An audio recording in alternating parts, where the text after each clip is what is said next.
Good morning, interwebs, or afternoon. Matt Carter here with another Carter's Commentary. Trying to be more regular after being inspired a couple of weeks ago, so let's hope that I can be a bit of a positive influence for those of y'all that do take the time to watch these things.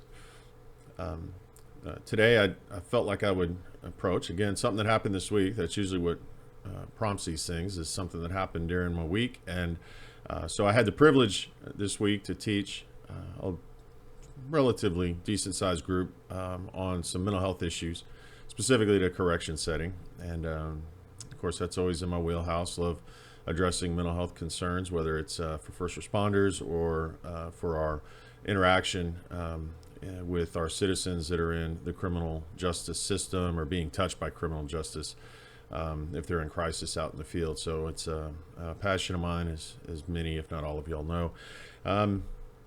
So one of the things, though, I always try to incorporate in is working in our own interests from the standpoint of we're humans. First responders are humans, and we get highly stressed. We're exposed to trauma with regularity, and we don't always. We have historically not done well at training our personnel how to handle those types of things. And then there's a huge stigma just in general in our American culture regarding mental health, and then certainly into our subculture of the first responder world. In order to be resilient, you have to have some proactive and then also some reactive strategies. And I've done videos more at length of covering more of these components, but I want to hit one thing in particular today and show how it can really just become this positive vector that keeps growing. So one of the elements to fostering resilience is being optimistic. You need to have an optimistic perspective. You need to look for positives when they're present. There is a huge negative predisposition the human brain goes through. That's how we've survived as a species, and so there is some value in the negativity. The problem is it kind of continues to permeate, and then you work in a first responder culture where you tend to be engaged with very negative interactions in people's lives. We're not typically called for joining a barbecue and family festivities. We're called when things have gone really, really poorly, and that can fester into negativity. So in order to be resilient, you have to have optimism. You have to foster optimism. You have to foster active optimism. And one of the ways I try to share that, the illustration I like to use is we all know that there are problems in our homes, in our workspace, in our world.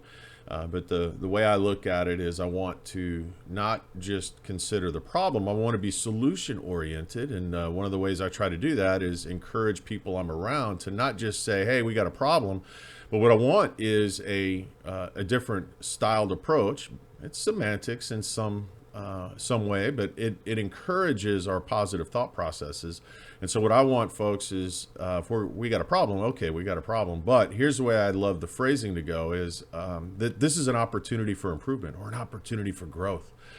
And by phrasing, we shift from a problem, into solution-oriented, which is more positive, because you, by virtue of how you phrase it, are looking at, well, this is the way we become improved or better.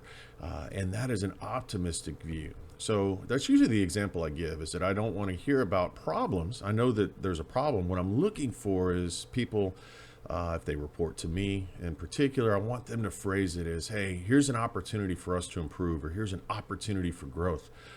Because I want to make the move away from the negative into a positive perspective. So I usually give that as an example, and that's the way I want to interact with the people that report to me, and is that we're looking for opportunities for improvement, not just problems. We're solution oriented. And so I shared that, as I typically do on Thursday, as part of that resilience mentality of being optimistic and positive in nature, because you have to be thoughtful in that. You have to try to do that. If we don't, we'll continue to remain in the negative realm, and I don't want to remain in the negative realm. Well, the next day, I'm moving through an area of our workspace that's shared, and one of the guys that was in the class, he sees me and he kind of smirks, but he goes, "Hey, good morning. I'm looking for opportunities to improve," and made me chuckle. I knew he was giving me a little ribbing, but here's the part where I could tie this to the optimism. Not only did he hear it, he remembered it, and then he's saying it a day later. That means 2 days he's been this concept is in his brain, and it's a lot like a farmer. I think my last video I talked about the message has to be at the right time for the person that's going to receive it. Like, they have to be ready for it, whether he knows it or not. He has heard that message. The next day he's repeating an element of that message, even if it's tongue-in-cheek. And like the farmer, that seed has been planted. It needs the right water. It needs the right soil. It has to catch the sun in the right way. There's a lot of ways this can go wrong. Too much, not enough.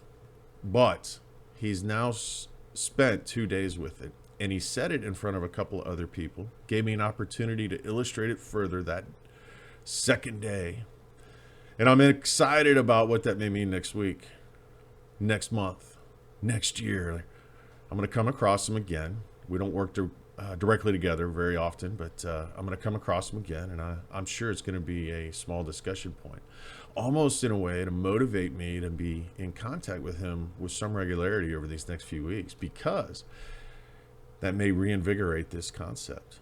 And if it grows within him and others see it within him, it's got the potential to grow within others as they start to capture the idea. Even if it started with some tongue-in-cheek to give me a little bit of a ribbing, I know that the potential is there for optimism to spread and grow, and to look at our problems in a positive light with a solution-oriented view where we're going to grow. It's an opportunity. So where are your opportunities? Are you looking at things that lay in front of you that may be a little troublesome as problems, or are they opportunities? Find a way to be more positive instead of negative. Doesn't mean you solve all the problems. Doesn't mean you get rid of all your problems. Life's tough. The good Lord promised at the end, believing in Christ, that we would end up being up in heaven. However, he didn't say that this lifetime would be easy. So problems exist. I understand that. You know it. I know it. But how we frame those problems and how we decide we're going to approach them can be a huge switch in what we see in front of us. Negative, a problem, or positive, opportunity. So I encourage you, look for those opportunities. Find those solutions, not just identify the problems, but find the solutions. And be better today than you were yesterday, and continue that trend. You're loved. The good Lord loves you. If you haven't heard it today, I love you. Thank you if you took time to get all the way to the end. I appreciate folks that do that. Take care of yourselves. Be well, be safe, and take care of each other. God bless.